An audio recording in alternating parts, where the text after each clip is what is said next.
Free little family library Peshawar کی جانب سے پرشین آن لائن کورس میں آپ کو خوش آمدید کہتے ہیں۔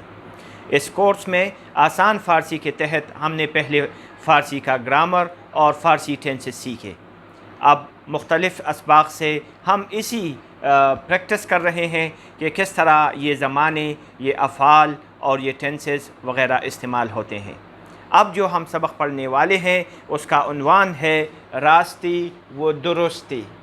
راست ٹھیک کو بولتے ہیں اور درست دونوں الفاظ اردو میں استعمال ہوتے ہیں، موزونیت کے لیے اس کام آتے ہیں۔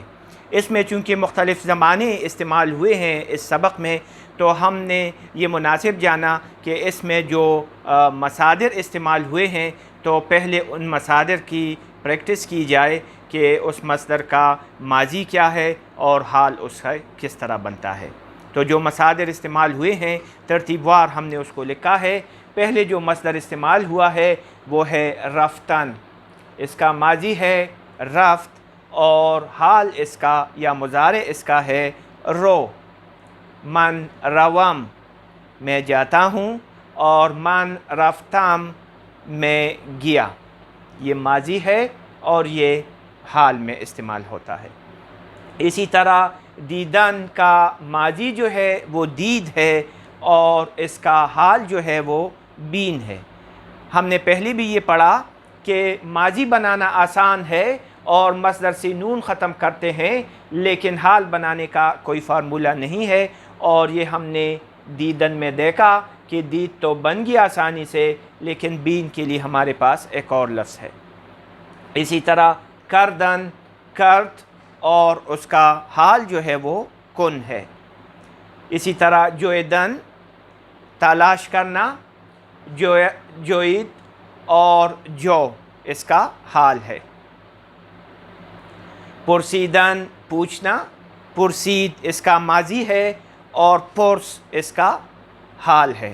من پرسم یا او پرست، اس طرح اس کے ساتھ پھر ضمائر کے جو صیغے ہیں وہ لگتے جائیں گے۔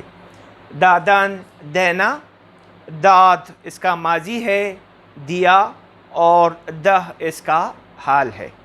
اسی طرح ہمارے اور جو استعمال ہوئے ہیں مصادر، خریدن خریدنا، اس کا ماضی خرید ہے اور حال جو ہے اس کا خر ہے۔ من میں خرم،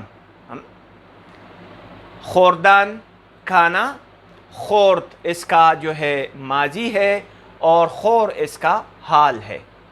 اسی طرح آمدن یہ مصدر ہے، آمد اس کا ماضی ہے اور آ جو ہے اس کا حال ہے۔ آیت او آیت وہ آتا ہے۔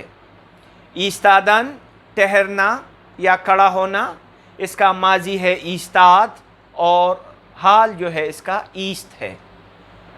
گفتن بولنا، گفت بولا اور گو بولتا، او گویات وہ بولتا ہے۔ من می گویم میں بولتا ہوں۔ انہی مصادر کو ہم استعمال کر رہے ہیں سبق میں، اور سبق میں کہیں یہ ماضی میں استعمال ہوئے ہیں، کبھی یہ حال میں استعمال ہوئے ہیں۔ تو ابھی ہم اس کی پریکٹس کرتے ہیں کہ یہ مختلف زمانوں میں کس طرح استعمال ہوتے ہیں۔ آپ نشاندہی کیجئے گا جو جملہ ہم پڑھتے ہیں کہ یہ جملہ ماضی سے ہے، اگر ماضی سے ہے تو ماضی مطلق ہے یا ماضی بعید ہے یا ماضی قریب ہے، اگر حال سے ہے یا فعل امر ہے یا فعل نہیں ہے۔ تو اس کی نشاندہی ہم مل کر کرتے ہیں۔ آئیے سبق کی طرف چلتے ہیں۔